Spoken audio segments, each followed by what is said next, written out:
How's it everyone? So this is an update on the previous video where we were discussing my Crackling Lance, Hierophant, Archmage build, and TLDR, it just did not work out. I made a lot of adjustments based on things that people said in the YouTube comments as well as on stream, and it definitely improved. I was clearing T7 maps with it, but when it came to single target, it just wasn't there. I did some Conquerors and I would run out of mana and they would destroy me pretty much every time. I would die 3 or 4 times against them. So I thought, all right, we need to change this up.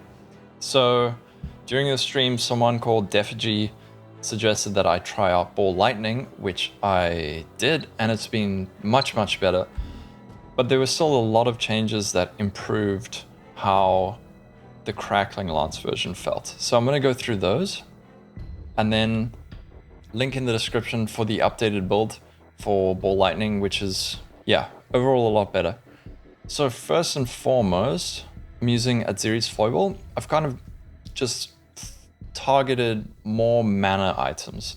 I'm realizing mana is basically my life. It's everything. I use it to cast spells. I use it to stay alive. So I'm dumping a lot more into mana. So Aziri's Foible gives me 120 flat mana and 20% increased max mana and a ton of mana regen. I've also allocated Mind Drinker as an anointment, which gives me another 18% increased mana and mana recovery on kill.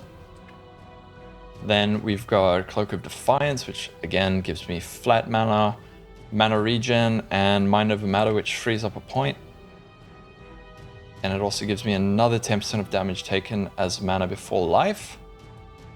Then the Taming, this is, it's just for elemental resistances. One of my friends gave this to me. Bit of LE damage, bit of LE resist. Then the big thing, something that John Doe suggested that I completely underestimated. In the previous build, I had Herald of Thunder, which was reserving 25% of my mana. I didn't think that that would take off too much damage. I thought, let's say that 25% of mana reserved would reduce my damage by 10%, but the Herald of Thunder would increase it by 25%, so it kind of balanced out. But when I checked, Herald of Thunder was actually reducing my damage more than it was giving it to me. So if I just completely unequipped it, I would have been doing more damage. So by using Essence Worm, I'm able to run Wrath without any of the drawbacks of mana reserved. So John Doe, that was an excellent suggestion. I'm gonna probably, once I get my resistances in order, run another one on this side with Herald of Thunder. I think that would be best. So the next thing is Pledge of Hands. Because I'm running Ball Lightning, this wouldn't work with Crackling Lance, but Ball Lightning, this gives me a lot of spell damage, 100% increased max mana, and the big thing is greater spell echo, so when I cast, it casts a hell of a lot faster. If I take out the spell echo, you can see it's a lot slower. So spell echo and greater spell echo are adding a huge amount to this build. Helmet, this is funny and sad. I found this just before I respec to Ball Lightning. It actually fell on the ground like this and I thought, oh man, it didn't actually add enough to keep it going. So just a funny coincidence. Anyway, looking at the passive tree, I've respec'd into Inquisitor. I didn't really want to do this, but it's added a lot. The main thing I've noticed that it's added is the Concentrated Ground. This gives me a bit of mana regen, increased damage by nearby enemies, and this is really good. I'm not using Energy Shield at the moment. I'll explain why in a second, but this gives me 20% increased cast speed. Cast speed is really important on this build. It seems like mana and cast speed are the main important stats that I need to be focusing on. So this gives me Consecrated Ground, which lingers, so I don't have to stand still to get the effects of it. That's really good. And then on this side, we've got Righteous Providence. That is mainly to trigger Elemental Overload. I think I'm still not sure if I should be using that, but 100 crit chance against enemies that are affected by no status ailments, elemental ailments, and over here, Inevitable Judgment. This is mainly for the 10% elemental pen. And I don't know how many crits I'm doing. I kind of overlooked the critical strikes ignore enemy monster elemental resistances. That's really strong. So my current crit chance with ball lightning is 6%. So this is mainly being used for the pen. I think I could respec a bit and get more of a benefit out of that. If this doesn't look right to you guys, if you think that Augury of Penitence or Instruments of Virtue might be better, let me know. But I feel like this is working pretty well at the moment. Alright, so passive tree. Not a whole lot has changed. I've picked up Precision. This is for cast speed. There's also another cast speed node here. This also fills in some of the dexterity problems I was having. Other than that, Healthy Mind. This was recommended again by someone on stream. Defagy. This just gives me a ton more mana. 17% mana, and it converts these life nodes into mana nodes. So there's another 20, 30, 40% mana. Now the big one, this is something that I, in the previous video, said I think would be really strong. And now that I've got close to 1,000 mana regen, it is. So pretty much every time I get hit, 20% of my maximum mana, which is over 1,000, I recover that much life. So even though I've only got about less than 3,000 life, I'm feeling really tanky. I get killed by very spiky damage. I mean, most builds do, but most builds wouldn't survive with less than 3,000 life. I've been running, I think I ran a T9 yesterday. I probably died once, but it felt a lot better than Crackling Lance. So the Agnostic, very strong. That just means that I don't have any energy shield. So when I was talking earlier about how this is it's not a wasted stat, but I don't benefit from the 200 energy shield per second while I'm consecrated ground. Oh yes, this is cool. So, Arcane Cloak. This is another really big buff to survivability. And I had it on T, so I was kind of casting it every now and then. I would forget about it, it wouldn't help. And someone said, put on your left click. And I said, but then I can't move. And they said, no, you can, because it's an instant cast. You can still move around with left click. And when it comes off cooldown, you immediately recast it without stopping. So this was some big brain stuff that blew my mind. That's super strong. I'd highly recommend if you're using Arcane Cloak or any other instant cast spells like that. This is a very clever way of doing it. I also got some, let's see, Crown of the Inward Eyes. That was also recommended for Transfiguration of Mind.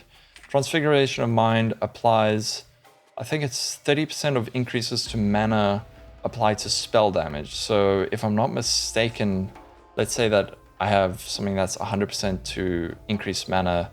I think that means that 30% increased spell damage would also be applied. Correct me if I'm wrong about that.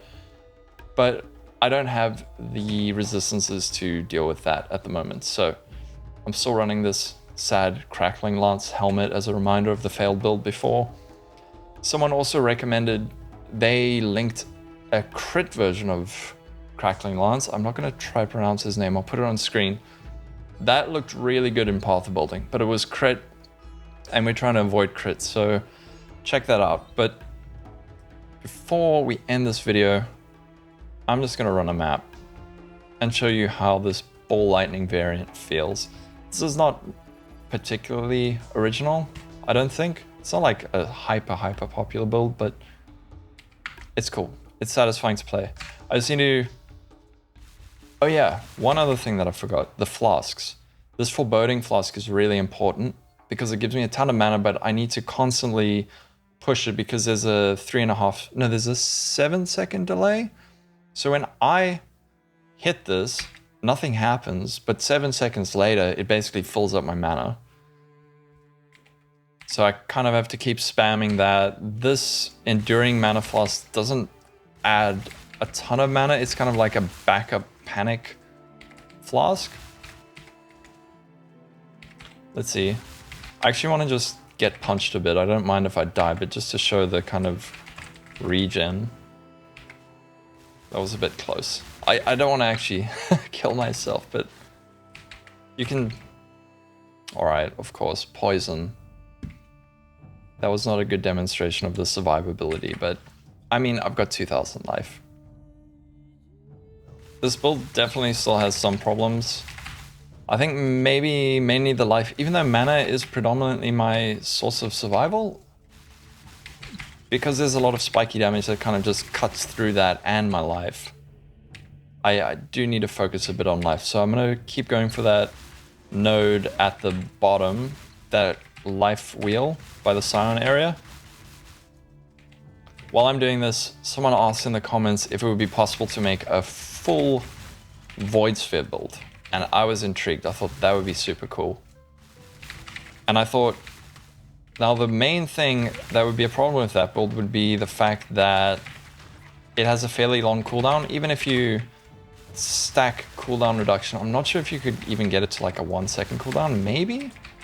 Maybe if you like really focus on that. If anyone has ideas on how we could get a full Void Sphere build working, where Void Sphere is your main damage source and not just like a utility, then that'd be cool.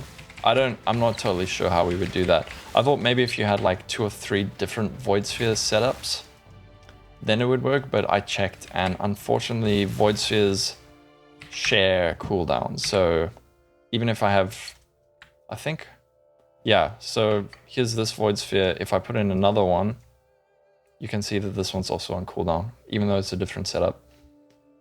So no dice on that one. We'll just run to the boss, kill that. You'll be able to see the single target.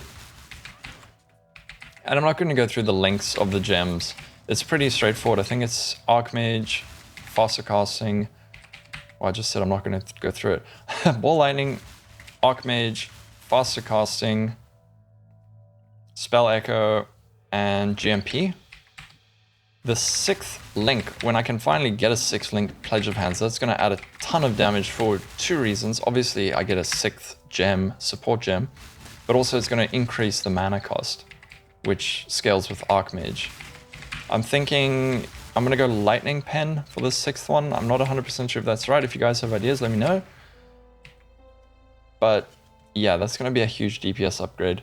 So for bosses, I'm swapping out slow projectiles for GMP. That just, it causes the ball lightning to tick a bit more on the single target. So you can see that single target is good now. We were struggling on a T3 map before. This was a T6, I think. T6 or 7, and it felt a lot better. So yeah, if you guys have any more suggestions, I might do a 3rd and final build update on this one, but we're in a good place. I feel like with a bit of work, we could actually get this thing to T16s. If I do some Sirus kills, I will record that and upload it as an update. Hopefully it feels good, but yeah. Thank you guys for watching. I was quite dismissive last time about saying please like and subscribe, but actually please do like and subscribe. It actually helps. A lot of people watch these videos and they are not subscribed. So if you want updates, subscribe. Thank you. Hit the microphone. And catch me on stream. I'm on twitch.tv/Lolcohol. We're having a lot of fun there. So yeah, stop by and say hello. Anyway, cheers. Bye-bye. Thanks.